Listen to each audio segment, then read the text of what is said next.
So Gary is a professor at the Donnelly Institute at the University of Toronto.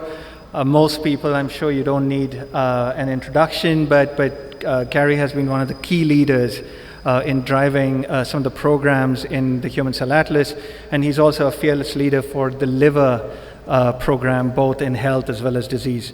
We've been working with Gary for a while now. It's been an absolute pleasure, and really looking forward to what's new and exciting, what you have to say, Gary. So platform's all yours. Thank you, Ram, for the introduction, and thank you very much to Partha and the organizers for inviting me. It's a pleasure to come here. It's my first HCA Asia meeting, and it's been really great so far, and look forward to more interactions. Okay, so I wanted to talk about a topic that we've been thinking about recently more, called mapping the multiscale human. We recently started a program called the Multiscale Human Program with CFAR, with Sarah Teichman and Kati Borner as co-directors, and myself with a number of other people involved. You can go to you can search for this online to find out more information about it. But CFAR is a Canadian international funding agency that supports workshops to talk about ideas. So the topic we're talking about is the multiscale human, and mostly it's just in workshops and trying to come up with different ideas. So I want to start my talk by telling you about some of the ideas that have been percolating over the past 6 months in this program, and then I'm going to tell you about a couple of projects that maybe stem out of those ideas.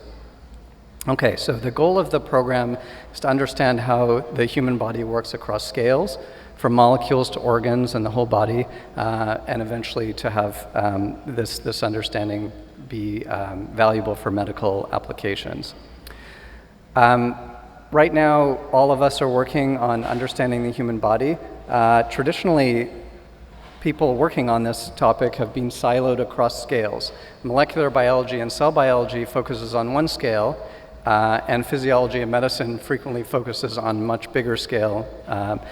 But they both try to understand the mechanism, but because they're focusing on different scales, they rarely integrate.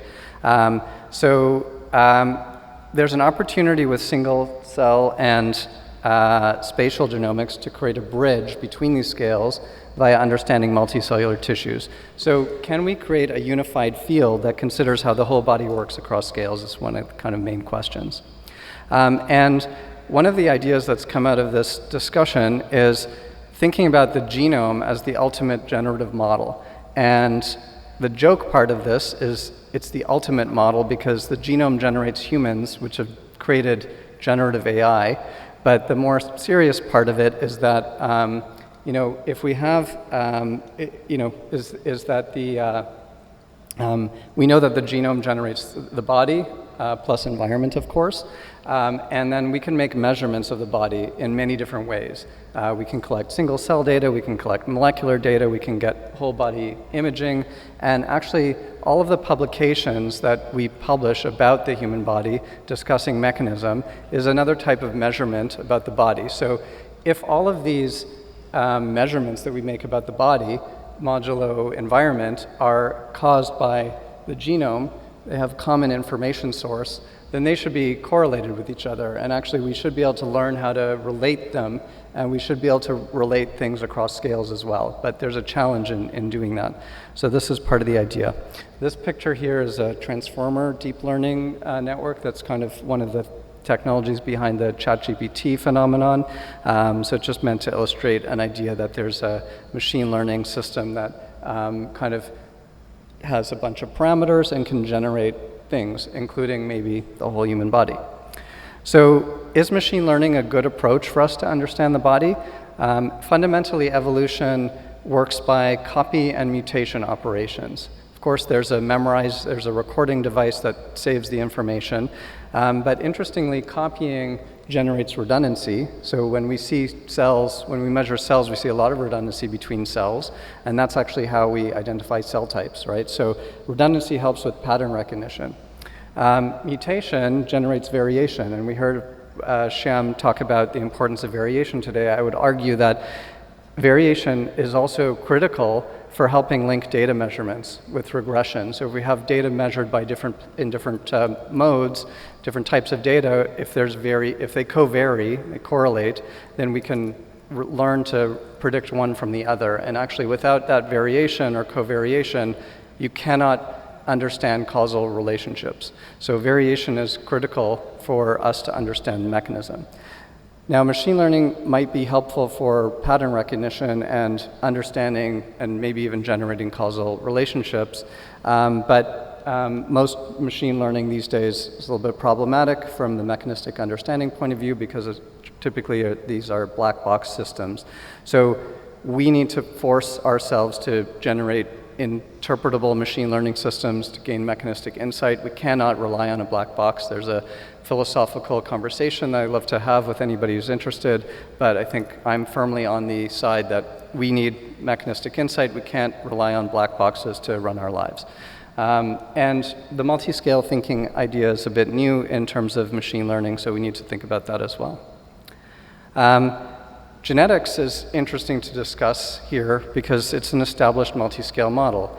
The genotype, trying to understand the genotype to phenotype relationship has always worked across scales. We always know that if there's a mutation, it affects a protein, a complex, a pathway cell, all the way up to the whole body, and we measure phenotypes at all of these different scales and try to understand how those work. And there's lots of information here. Large biobanks help us map the biology. However, especially in human, the mechanistic insight has been challenging to get. We don't have all the tools that we have for model organisms to map the mechanism with genetics. So, maybe there's some opportunity that we can get from combining all the genetic information and genetic approaches with this mechanistic modeling and mechanistic deep learning, or even this generative idea. So mapping the human body, I think the HCA is definitely an important part of mapping the human body. There's lots of initiatives. I just mentioned HCA and HubMap, and then Kati Borner has a 3D multiscale biomolecular human reference atlas that's capturing 3D data, and actually she's interested in collecting 3D data, and if anyone has 3D data measurements for the human body, she's very interested in working with them. So we have this mapping the human body is kind of, you can think about as, or I think about it as the structure part, like we're mapping the structure. We also want to map the function, but how do we know if how do we understand function, I guess? And one idea is that maybe we need something, generative biology. It's a model that can generate data that we see, and if we're going to follow this generative AI idea, then that model would provably work. Like if we can figure out how to make it generate things that we see are measured from the human body, then maybe that will be a test of the function. Of course, we need to understand things mechanistically, as I mentioned. We might be able to test this by predicting the response to perturbation and verifying that it works. We need to, a major question is figuring out how the scales are connected, how do they talk to each other, can you predict information in one scale from another.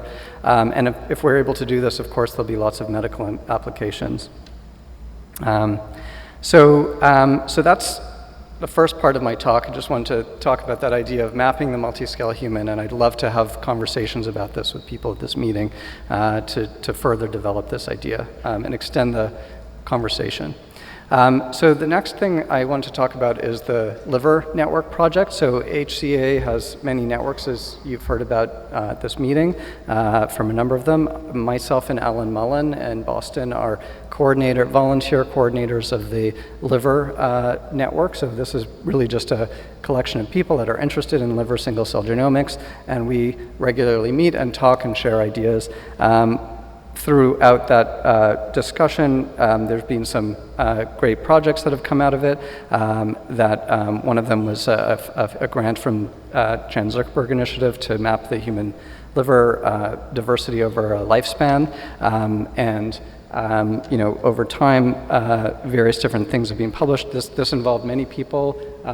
People that are here, like Ram, and this first project involved people with a lot of different expertise types that came together. Since then, there's been another project to map the pediatric liver, also funded by CZI, and CZI funded some inflammation projects that included liver. And so there's all of these people meet regularly and chat, and anyone else is welcome to join this. So just for people who are not familiar with liver anatomy, just as a brief introduction, the liver is formed by 1 million repeating units that are roughly hexagonal shaped, called lobules, that filter blood through a very dense network of vessels from the portal vein to the central vein, and through these sinusoids that help the liver carry out lots of different functions, conditioning the blood, filtering the blood, and acting as an important immune center in the body. So, and this anatomy has been known for a long time, and the HCA liver network has contributed to better mapping all the different cells. I'll talk the group that I've been mostly involved in. I just wanted to mention Ian McGilvery, who's a liver transplant surgeon, and Sonia McParland, who's a liver immunologist in Toronto, who I have worked on to generate the data that I'll produce, that I'll show next. So what I wanted to tell you about is a pediatric liver map that is being developed. The fetal liver map is being published. At least, multiple adult healthy liver maps have been published. This is a picture of the first one. It seems kind of funny to see that it was only 8,000 cells way back. Now I don't know if you you get that from one experiment, and the maps are a lot bigger. So we wanted to generate a healthy pediatric liver single cell map as a companion to these data and fill in the gaps between fetal and adult. So I mentioned the CZI project is funded with a network of people. Multiple people are working on collecting data. The first version of the data is starting to come out now from a couple of different groups, although this one's ready to talk about. So this work is led by a postdoc, Rachel Edgar, who is in Sonia and my group, and involves a number of physicians at the Hospital for Sick Children in Toronto, Yaron Avitsur, Blaine Syed, Mark Cattrall, Anand Ganekar, and Amanda Ricciuto. Through this collaboration, we were able to collect a number of individuals, healthy pediatric individuals from 2 to 17 years. The full distribution of ages at the bottom. We can discuss that. And then a disease condition, which I won't talk about in detail, but just to have as a comparator, and then comparing with a healthy adult map. This is what the landscape of cells in the pediatric liver map looks like, and comparing with the adult, it's broadly similar. But one of the interesting things we see when we map adult healthy to pediatric healthy is actually that the pediatric cells seem to be more pro-inflammatory in a pediatric context compared to adult, which was a bit of a surprise to us, although it's visible across samples. And this is pretty important when you start looking at disease, because if we just compared pediatric disease to the adult map, then we might identify inflammatory conditions that we think are abnormal, but then when we compare it to the pediatric map, we see that those are actually in the healthy pediatric, some of those are in the healthy pediatric context. So we hope that this pediatric map, and that this is being written up so it'll be available, and we're happy to discuss sharing it as well for people that are interested. So we are hoping that this pediatric map provides a foundation and gets expanded as a reference for the community. I kind of covered these highlights, so I'm going to skip over. So the next topic I wanted to talk to you about is 3D imaging at high resolution, nanoscale resolution. Now, this doesn't incorporate transcriptomics data, but as you'll see in the last section, I think we need to measure the human body in all sorts of different ways, and ideally, also as I mentioned before, we want to be able to relate these imaging modalities. So collecting the data is one thing, and then hopefully we can start relating them. So even if we don't have transcriptomics data, we can learn to relate the transcriptome and the image such that we can go back and forth between them ideally. But in this particular case, I wanted to talk to you about volumetric electron microscopy. So this is a technology that can make nanoscale resolution 3D images. You can see, I'll actually just move forward the way to tell you about the way it works. So there are multiple different ways of doing this. I'll just show you actually a video here. So electron microscopy generates 2D images that are high resolution, nanoscale resolution. So each pixel, you can choose how much resolution it is, but we're using 8 nanometer pixels for our project. You take a tissue block and you put it in resin, and then there's different ways of doing this, but you take a series of 2D sections and you image each 2D section with electron microscopy, and then you have a Z stack, and you can put it together into a 3D volume, and then once you have this 3D volume of all of these image stacks, you can identify cells, for instance, and these images are actually from a mouse paper that was published in Nature recently. But there are a lot of different types of methods. They differ in the way that the tissue is sliced, and they also have differences in the thickness of the slices. The one that we're using is 50 nanometer slices, but you can go down to as small as 3 nanometer slices. And one of the big challenges is that once we get these images, they're currently, the state of the art in this field is you have to manually identify all of these structures. And Mei Zhen, who is the imaging expert locally that we're working with Sonia and Ian. Sonia and Ian are providing the tissue. Mei Zhen is providing the resources to do the 3D imaging. And Ronald Xi is a student in my group who is, I'll talk about his work, and he's co-supervised with Bo Wang, who's an AI expert. So the major challenge here for this data is that it takes hundreds or thousands of hours to paint the pixels here and identify all of these different structures. Mei has imaged a whole C. elegans. I think each image 2,000 hours of painstaking annotation work by teams of students. So it would be great if we can generate these data sets faster. The technology to image is fast, but there's no technology really available to automatically annotate these things. So that's what we wanted to work on with a project that I'm going to talk about next. So I mentioned Ronald is a PhD student in my group, co-supervised by Bo Wang, a deep learning expert. This was also work done by Quan Peng, who's a talented undergraduate student in the lab. So the challenge is we want to automatically annotate these images, and right now you have to manually annotate them. So we decided to try and solve this problem with deep learning, and we developed a tool called Maester. The idea is that you take these 2D slices and you automatically identify the objects in each 2D slice, and then you can put them together into a 3D volume. And this is a picture of a cell with the nucleus, granules, and mitochondria all mapped in 3D. And this Maester tool allows you to do this without providing any training data. It just takes all the input data and automatically identifies all the structures. Okay, so how does it work?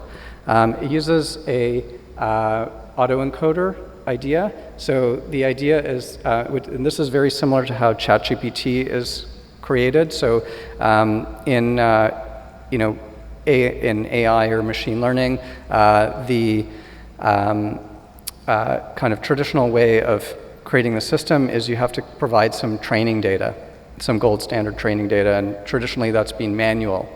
The recent advancements in AI have allowed us to get rid of that step, and ChatGPT is an example of a tool that has been able to be created based on not actually, initially just taking in all of the data. So the way it works is that you randomly you have a bunch of text and let's say you have 1 million documents, and you randomly remove words, and you get the machine to try and predict the held out words using just basically optimizing its parameters until it does a good job of that.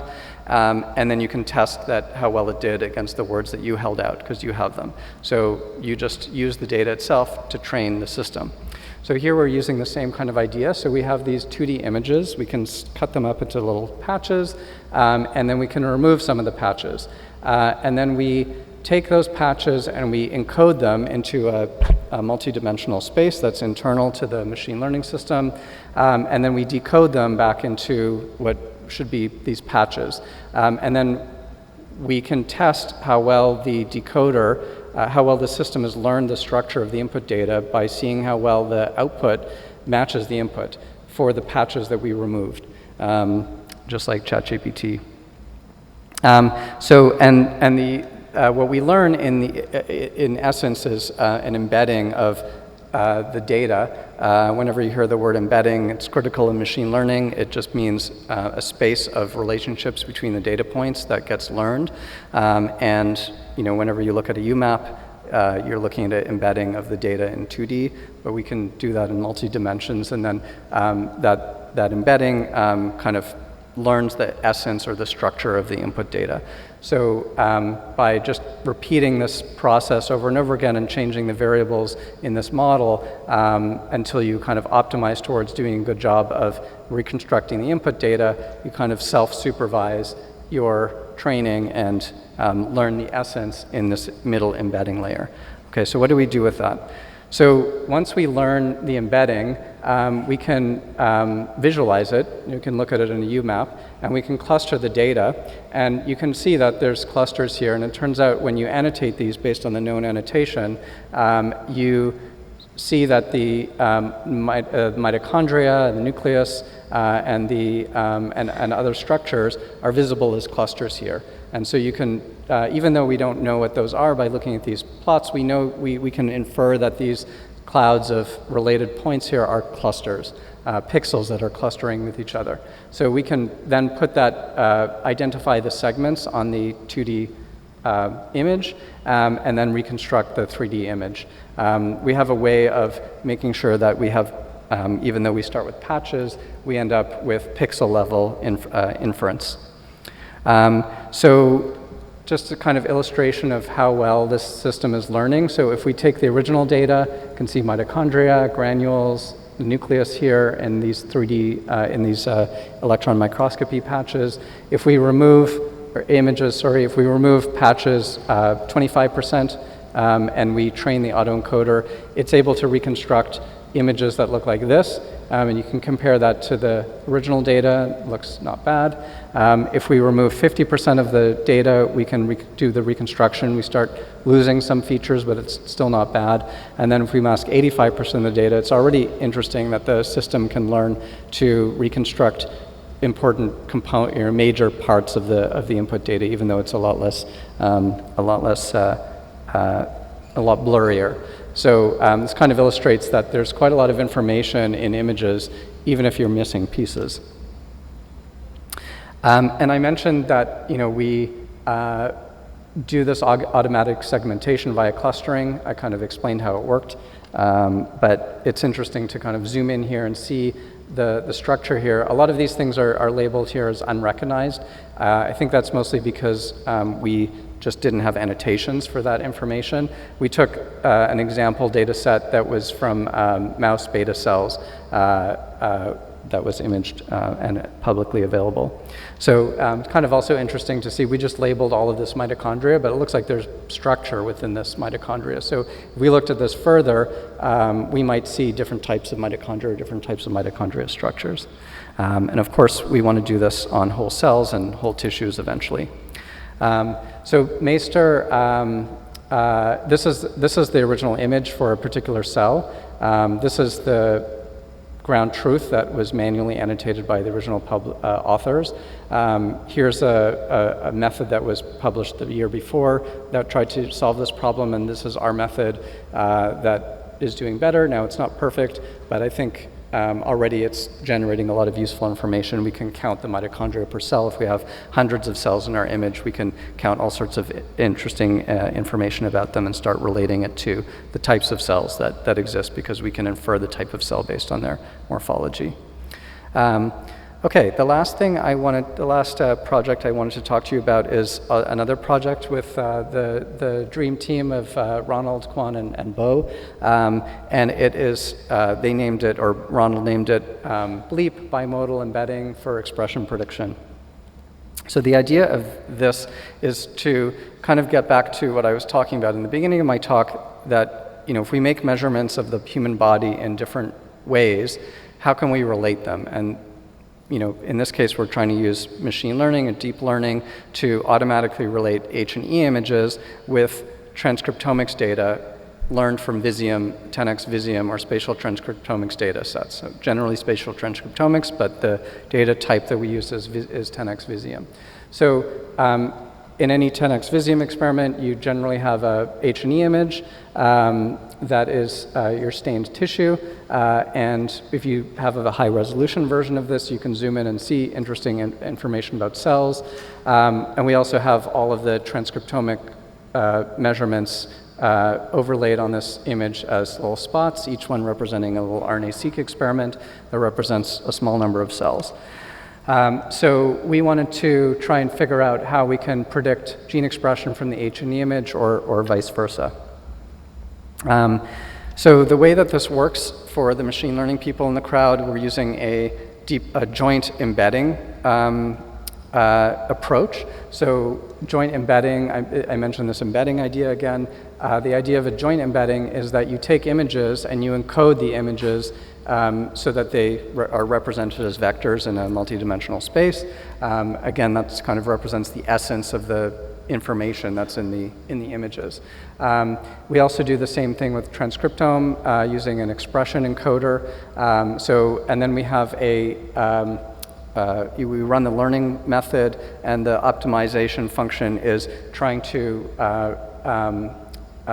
basically align these two things based on each patch and spot each image patch and spot are known to be the same measurement, measured from the same place, and we try to optimize the embedding so that these things are related to each other as closely as possible using, it's called a contrastive loss, that tries to make sure things that are the same are close to each other and things that are different are not necessarily close to each other.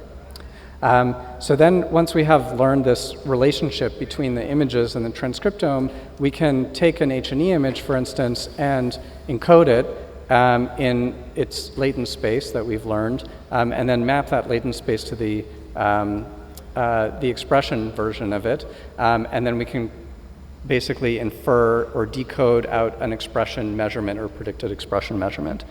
So how does this work? So there's a few methods out there that do this. It's like, I guess it's starting to be a hot topic. Here's a particular gene, CYP3A4, which is an important marker in the liver, overlaid on the Visium experiment. This gene expression is highlighted, so you can see all the zonation in the liver here, all these little patches representing specific hepatocyte types. If we take the H&E image and we use this trained BLEEP system to predict the expression of CYP3A4 on this image, this is the pattern we get. And it's actually pretty interesting correlation. And in general, when we, so that CYP3A4, we get actually 75% correlation in our predicted spatial transcriptome from the image as what you would actually measure with a spatial transcriptome. Now that's a good example. Mostly we're not doing that well if you just look on average across all of the genes. This method does better than previous methods, but it's still 0.2% correlation, let's say, performance when you look at all genes. It's not so surprising that we can do this. So there's a lot of work to be done to improve this, which I'll talk about in a sec. So on the one hand, we can identify some really strong results for specific genes. On the other hand, it's not that good across all genes. Now this might be something that we could even do manually. If we know what markers, like if we know what a cell looks like and we look at the H&E image and we can identify hepatocytes. I forgot to mention the spatial transcriptomics data is liver data from Sonia McParland. If we could identify hepatocytes in the H&E image, we know what the markers are for hepatocytes, and we can say, oh, those markers should be expressed at those where we see hepatocytes. But having this be done automatically is valuable, and it's also going to help us measure how much we can push this. And so what we want to do next is collect as much Visium data as we can to test this correlation between image and transcriptome more generally. Originally, we trained it with just 4 experiments, and that's the results that we got. And so now we're looking in GEO, the gene expression omnibus, to collect all the Visium data we have. I wanted to mention kind of a fun thing. We had to search GEO for all the Visium data. Ronald didn't want to spend a lot of time on it, so he spent an afternoon asking GPT-4 to do it for him. So basically, we download all of the metadata from GEO, and then we ask GPT prompts. You're an expert biologist looking for metadata. What type of cancer is the sample from? Answer with one of the following options, and please say, NaN if unsure, not enough information. And we have a few other things that we integrate into this, but actually this worked, and we were able to collect and annotate and curate all of the Visium data from GEO.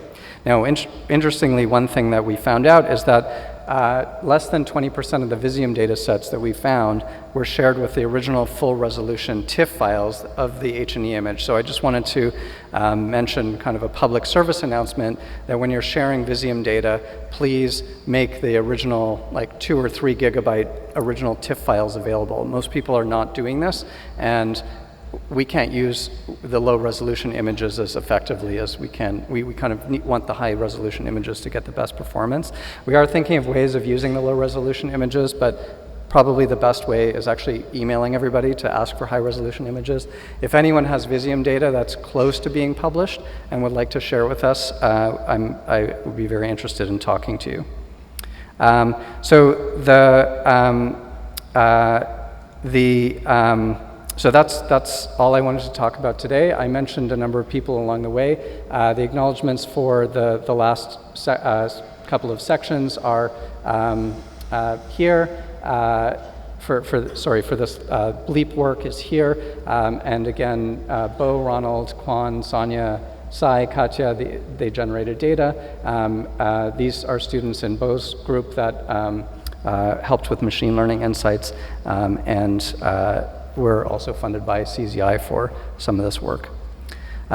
So with that, I would end my presentation and acknowledge the many people that contributed in addition to the ones I listed, including the funding agencies, and thank you very much for your attention.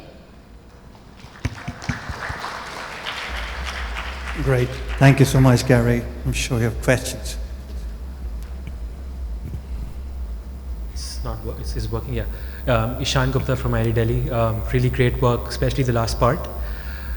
Do you think that the reason why you are doing a good job at SIPs specifically, because they do show a zonation pattern, and liver is supposed to be zonated, so inherently there is structure to the gene expression, which is like probably not so much for the other genes. So the genes for which you are not doing such a good job, is that the reason? It probably is the reason.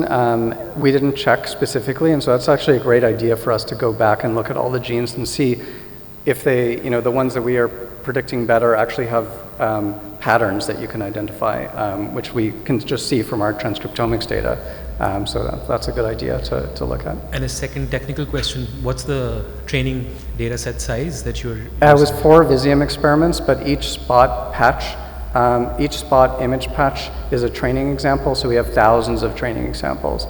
We got a few thousand for each Visium, and we had 4, so it's like 10,000 or more. Okay. 10 to Even 12,000. even after the ChatGPT 4 tinkering. Well, we haven't integrated all the new. So the data I showed was just trained on 4 Visium experiments for liver from Sonia's group, and the next generation is to try and collect data. We're in the middle of it now, and we haven't. It's probably training as we speak on computers in Toronto, but I don't have results to show for it yet. We're hoping that we can, really see how much adding more data, including a lot of different types of tissues, will help even also answer your first question. We have some data in cancer, which you might be interested in. Okay, we're happy to look at it. Yeah.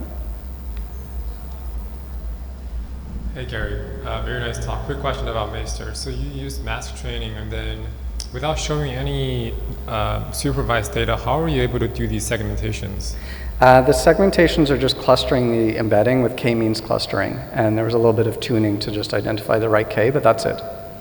I see. So this is like instance segmentation, and for each instance, Yes. you still have to manually know which organelle it is? We don't. That clustering doesn't tell us the organelle type or the cell type in the future. So after that, we have to annotate it. I think it's another project for another student to figure out automatic annotation, but it should be feasible. I see. Thank you very much. So maybe Gary, I'll ask you a question. So this was really fascinating for the Meister, and this paper, the Nature paper that you talked about, right? It's this ratio of smooth to rough endoplasmic reticulum that appears to be regulating lipid metabolism. So I was wondering, like, you didn't identify any structures that are ER-like, the endoplasmic reticulum, and what's the nature of what you're calling the granules? So the question is, can we gain any insights from the structures that we identify? We haven't yet done that, but I think we will be, especially that paper that you mentioned, the Nature paper published on mouse liver. They prove that you can identify interesting insights from looking at these high-resolution volumes.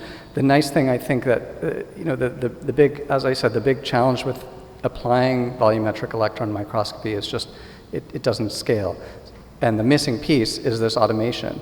So we can collect a lot of data, but now that we have ability to identify all the segments, and eventually we'll need to build a system that identifies all the cells and all the different organelles and stuff like that, I think we'll have, even though it's not perfect, we'll have enough information to answer some of those questions. So we can identify different types of mitochondria, different sizes, different volumes, ones that are stretched, ones that connect to the ER or don't connect to the ER. All of those are doable now in a fairly automated way. We have to just put all of the pieces together to do it. Great, thanks. Questions online? Yeah, I have Oh, yeah. a question. So the 4 Visium experiments data that you used, were they from the same, so I understand that they were from liver, but were they from the same disease condition as well? I think they were 4 healthy samples from different individuals. I have to check, but I think that's what it was. Okay. So I have a follow-up question. For the genes that show good correlation, are they more widespread in the gene expression? You mean they have a big dynamic range? Or, Yes, yes. I'm not sure. Good question. That's something that we can try and answer. So if you're interested in the answer, I'll ask Ronald, and then I can give you the answer by email. Okay, thank you. Yeah, thanks. Good question. Hi, Gary. We have a question from our online community. Shan Tanab Das has asked, what's the type or subtype of cells which are counted in the healthy adult work that you've done compared to the healthy pediatric work that you've done? What are the biggest changes in the cells? Yeah, I mean, I interpret that question to be like, what are the major changes between pediatric and adult? Macrophages look different. So all the cell types are represented in both. That's why we say that the maps are broadly similar, but there are differences in gene expression patterns in a number of cells, especially immune cells, and macrophages are one of them.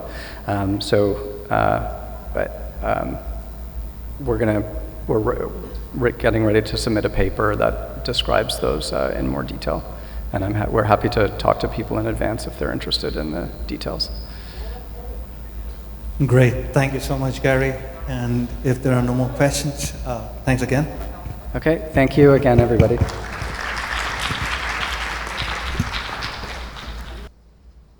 Thank you, Ram. Thank you, Gary.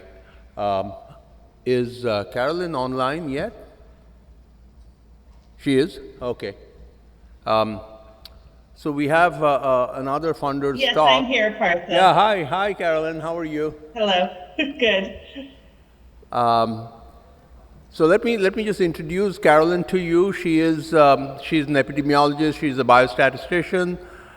She actually is right now the director of the Division of Genome Sciences at the National Human Genome Research Institute in NIH in the US.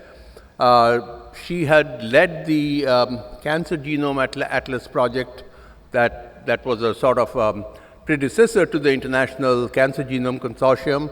I had first met her as a part of the ICGC, the International Cancer Genome Consortium, and she actually is a great support for genomics activities throughout the world, especially those that are funded by the US National Institutes of Health. Carolyn, we look forward to hearing from you how you can support the Human Cell Atlas. Wonderful. Thank you, Partha. Thank you for this invitation. Thank you to everybody in the room. I'm sorry that I wasn't able to join in person, but I appreciate the opportunity to talk today. I'm going to share my screen and go into slideshow mode. Are you now seeing my slides, or are you seeing the presenter mode? So you should be seeing my slides correctly. Yeah, it's perfect now. Thank you. Okay, wonderful. Sorry about that technical detail, everybody. I'm usually better at starting.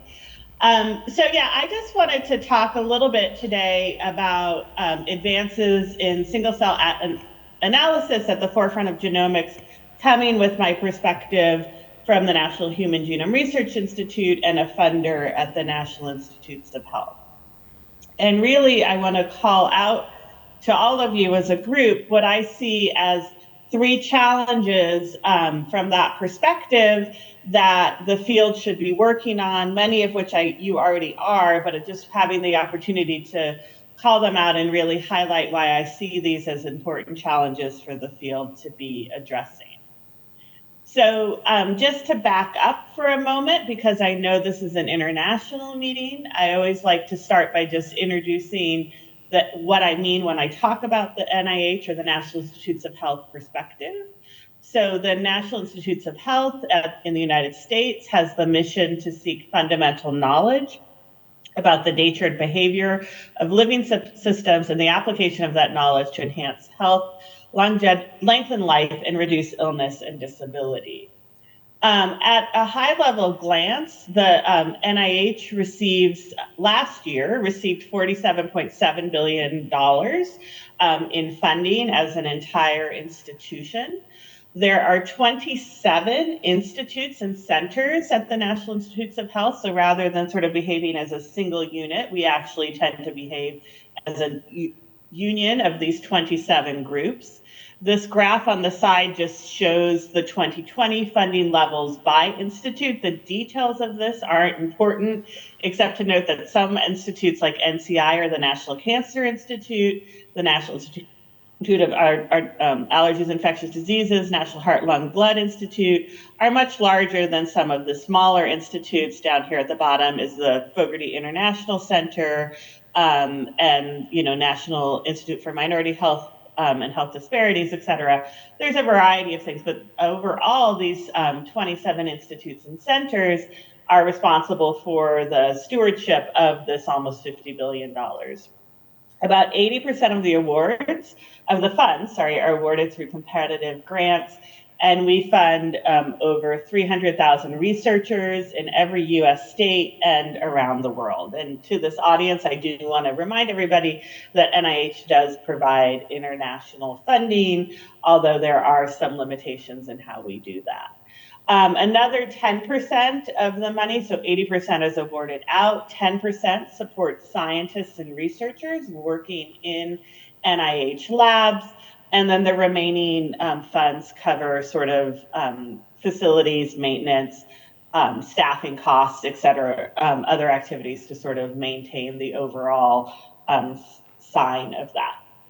So within the NIH, in terms of Human Cell Atlas, obviously through these funds going out through the different institutes and centers, we do fund some individual awards that are contributing to the Human Cell Atlas.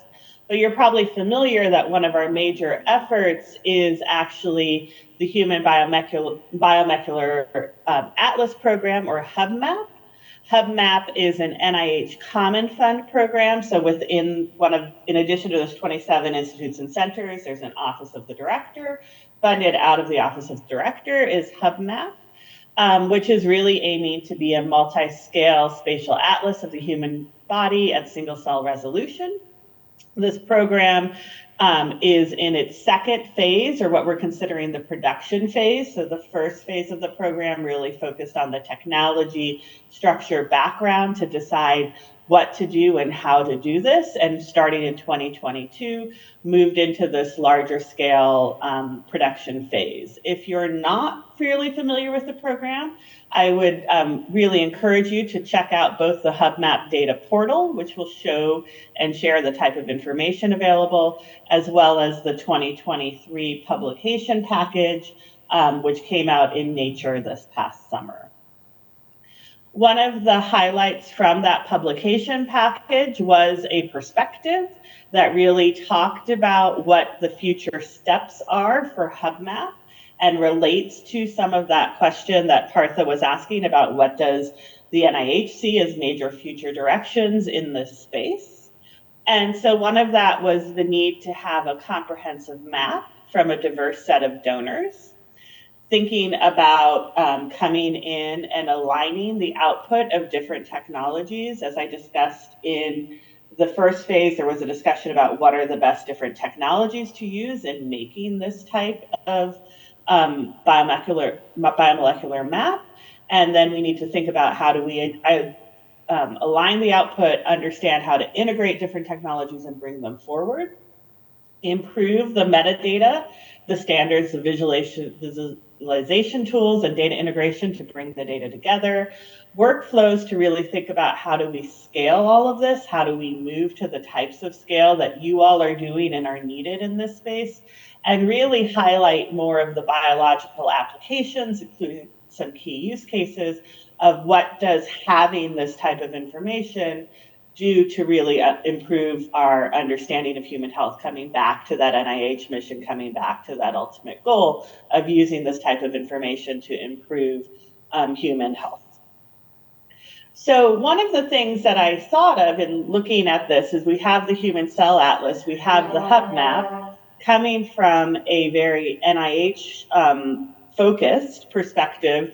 There's also a number of activities that just at NIH are happening, including the Human Tumor Atlas Network, SendNet, LungMap, Kidney Precision Medicine Project. At NHGRI, we're funding a developmental genotype expression, or DGTEX program, following up on GTEX. How do we bring the information from these atlasing efforts as well as the atlasing efforts of the international community, including many of you in the world, together in ways that are findable, accessible, interoperable, and reusable? How do we work together as a community and make sure that others can take advantage of all of these resources, understanding how to navigate them and really use the type of information put forward? So my first challenge to you, to an audience, is to think not just about your own atlasing efforts, but also how do we integrate across those atlasing efforts. Focusing in a little bit at the NIH, as I keep saying, I'm from the National Human Genome Research Institute. We are here. We are one of the medium-sized institutes at NIH. And we're really focused on improving the health of all humans through advances in genomic research. So that's the vision and what we're really hoping to do at the NHGRI in particular. One of the things that we've really noted at NHGRI, and one of the parts of our own history that we have to grapple with, is that the genomics workforce, as well as the research participants in genome studies, have not been adequately diverse and are not reflective of the diversity of the human population. So this graphic, the teal bar that says 87% European, this is looking at genome-wide association studies and what is the continental ancestry of individuals in genome-wide association studies. This was taken from data from a couple of years ago. And as you can see, it's primarily European with small amounts of other continental ancestries. And this is a disservice to our understanding of genomics, both within the United States and obviously worldwide. And we've really identified at NHGRI a need to prioritize diversity in human genomics research. And what I've pulled out here is not from NHGRI, but from a really important paper, Roadmap to Increase Diversity in Genomics Research, which highlights a number of different steps you can take and activities you can do to improve that. And one of them is global consortia and the need for having global consortia that are representative of diverse populations. And my call as a challenge to this group is to build on that knowledge, look at what we've not done correctly in the past, and make sure that we're ensuring diversity in single cell and spatial biology efforts. And one of the things that I'm very excited to see in the Human Cell Atlas is the Equity Working Group and the HCA Diversity Task Force Group, both of which are really taking on these types of questions and these types of challenges. And I know that Partha is very dedicated and advanced in this effort, as well as I'm sure are many of you in the room. So moving to my third challenge, I'm going to back up first and just highlight a little bit of information from the NHGRI 2020 Strategic Vision. This was published in 2020, also in Nature. And in this publication, we really highlight from an NHGRI perspective as what we see as a guiding vision for the field of genomics over the next 10 years. We divided this into guiding principles and values, robust foundation for genomics, the need to really make sure that we are investing in core foundational activities to ensure that genomics as a field moves forward, breaking down barriers, and compelling genomics research projects.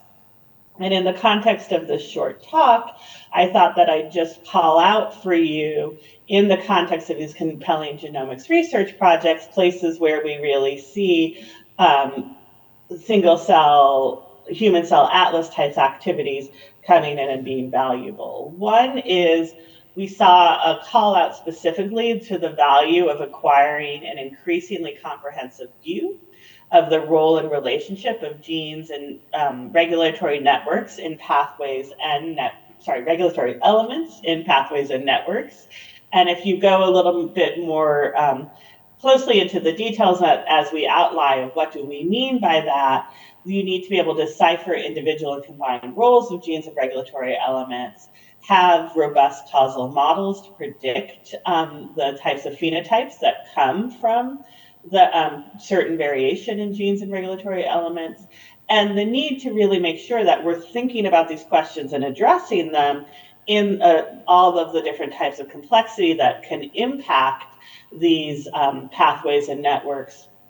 And that includes the context of cell states and cell fates and the need to really understand the cellular atlases to really make sure that we're coming in and looking at these pathways and networks in that context, as well as temporal relationships, environmental context, genetic background, et cetera. A second compelling genomics research project that was called out is thinking about how do we continue to extend multi-omic studies in human disease and health into clinical settings.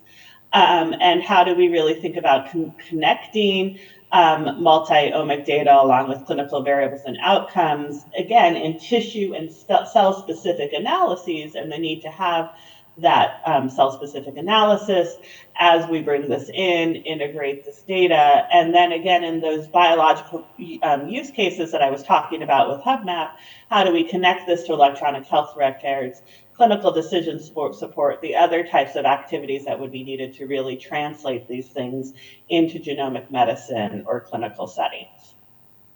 2 projects that we've recently started at NHGRI that relate to both of these challenges. The first is what we call IGVF, or the impact of genomic variation on function. The ultimate goal of this project is to understand how genomic variation impacts gene function and how that change in gene function ultimately impacts phenotype.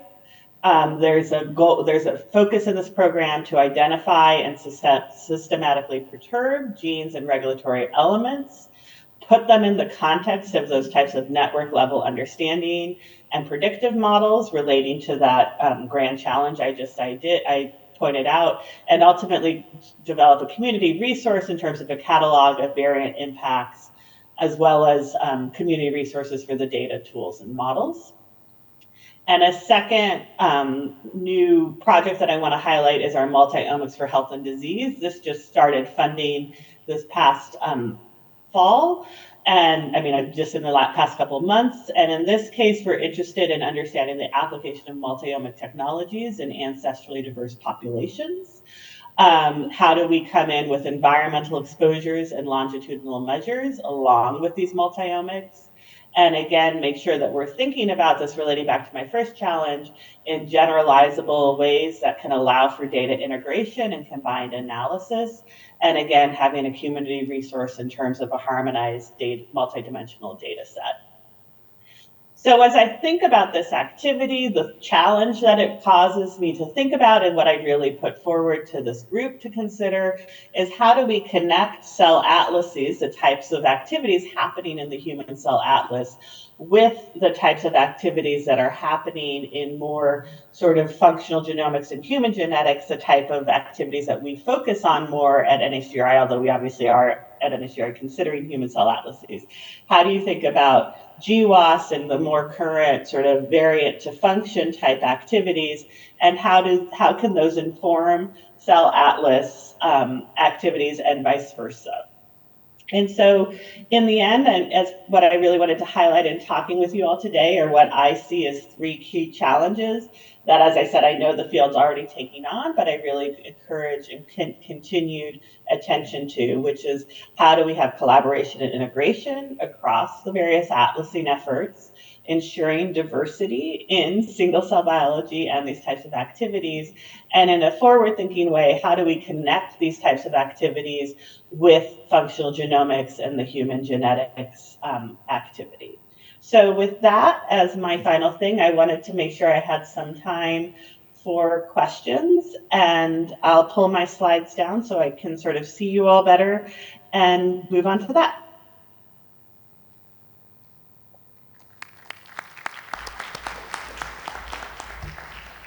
Thank you so much, Carolyn. That was a very clear exposition of the view of NHGRI and where NHGRI wants to support. If there are any questions, Ishan. Yeah.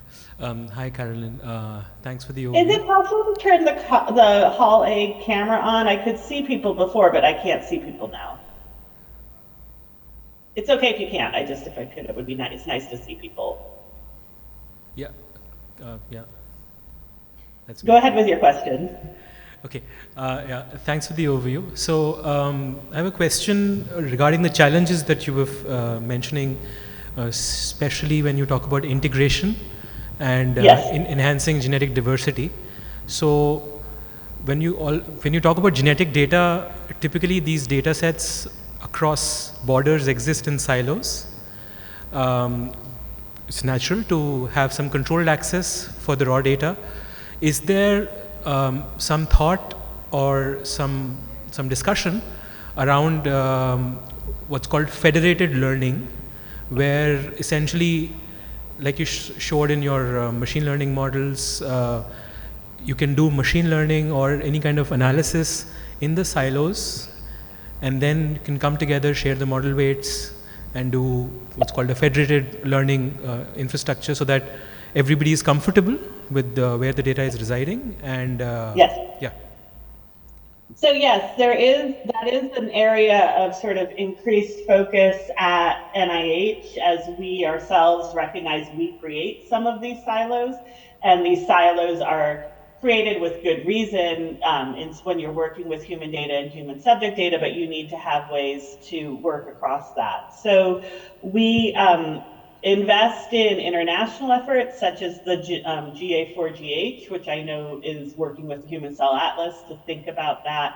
And we're currently doing projects that we call NCPI, or the NIH Cloud Pilot Initiative, which is working on developing tools with use cases coming from how do we work across NIH activities, how do we work across all of us, the Anvil, which is the NIH-funded resource, the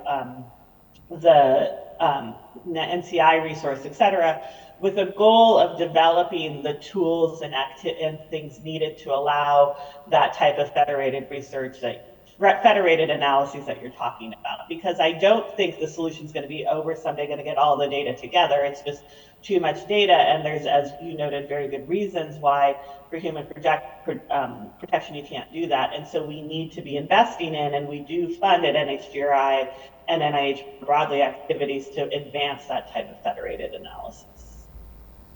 Thank you. Shyam? Carolyn, thanks so much for bringing up the topic of the challenge of increasing the diversity in single-cell studies. Yes. It's a sobering thought that this challenge was thrown to the human genetics community in the 2000s. And even in 2008, there was a Nature Reviews genetics paper, I think, saying for 10 very good reasons we need more diversity in Jiva studies. At that point, there were 86% European individuals in Jiva studies, and in your slide today you showed 86% European individuals. So we don't lack the scientific basis for explaining why diversity is important. We don't lack the will either. If you speak to researchers, they are well-intentioned, and they will say 9 out of 10 will say, yeah, that's a real priority. But researchers are busy people and resource-constrained people. And so they end up doing that, making the most of what they have, which means always path of least resistance and lowest cost, least time, which is doing a non-diverse study. And in the human genetics field, that has not changed in 15 years. Right. How can, as a single-cell community, how can we avoid that pitfall so that in 2038, when we come back 15 years later, we say, actually, we moved the needle? Right. And so, I think there's different people have different roles and different responsibilities in that. And so at NHGRI, one of the things that we've given some more attention to recently and is as funders to recognize it is a more expensive, you do need additional resources. And so how can we supplement or do resources, or as I talked about in the multi-omics project, we specifically did a call that they need to be ancestry diverse. So it's like, we're not gonna let the European only people be part of who's funded through that effort. So one step, I think, is educating and working with the funders to say, okay, you need to help prioritize this. You need to recognize additional resources as needed, because it is, particularly in the United States, but I think worldwide, there's barriers to working with some of these more ancestrally diverse populations, and the need to make sure that you're doing that. As researchers, and especially something when you come together in an organization, I think the activities that Partha is leading and the ability to support people in making those additional efforts and connecting more to saying what are the barriers, as you pointed out, the will is there, the scientific understanding is there.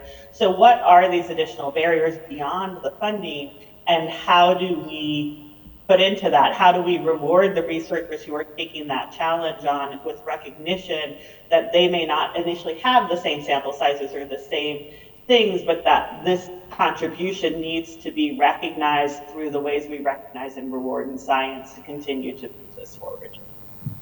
That makes complete sense. If I may make a request, or Yes. maybe you're already doing this, I don't need to request, but isn't NIH requiring more and more that studies be conducted? Because ultimately, you know, geneticists or whoever cannot do, will be forced to do research in diverse communities if the funders force them to do it, right? Correct.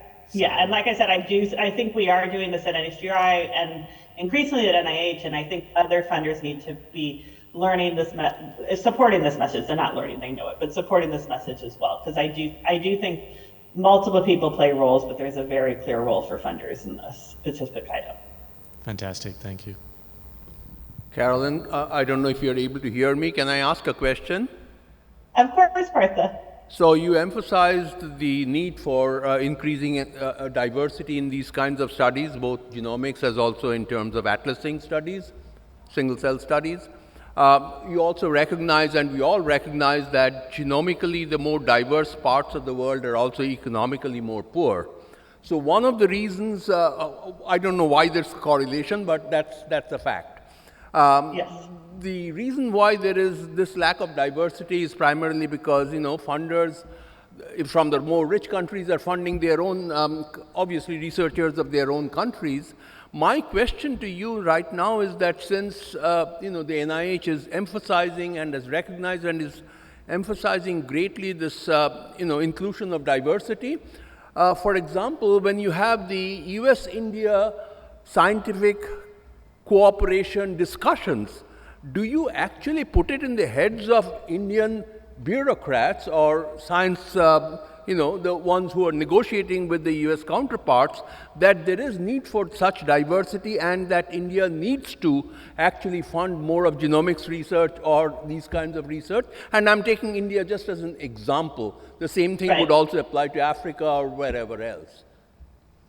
Yeah, and so what I'd say, Partha, is that we do, when we have the opportunities for those discussions, but those discussions, you know, the United States, like India, there's so much bureaucracy that, like, when do we get to get with those countries to have those discussions? So recently we had these discussions with Brazil, and one of the questions that my colleagues and I are trying to understand is, why did we get the right people in the room for that country when we haven't necessarily been able to have it in the room, the right people in the room for, you know, more in other global places. And so I think that I and others are very happy to make that message, and part of what we're trying to work through is how do we get the right people in the rooms having that discussion, because there's so many layers to bureaucracy that you have to, and I'm not using that as an excuse, I'm just using that as that's the governmental challenge, right? And so yes, that is something that whenever I can, I message, but sometimes it's really trying to get the right people having that discussion, or making sure the people in the room know the message better than they sometimes do. I know that's not the greatest answer, but that's my answer. Thank you, Carolyn. Thank you very much. Keep pushing, please. Yes.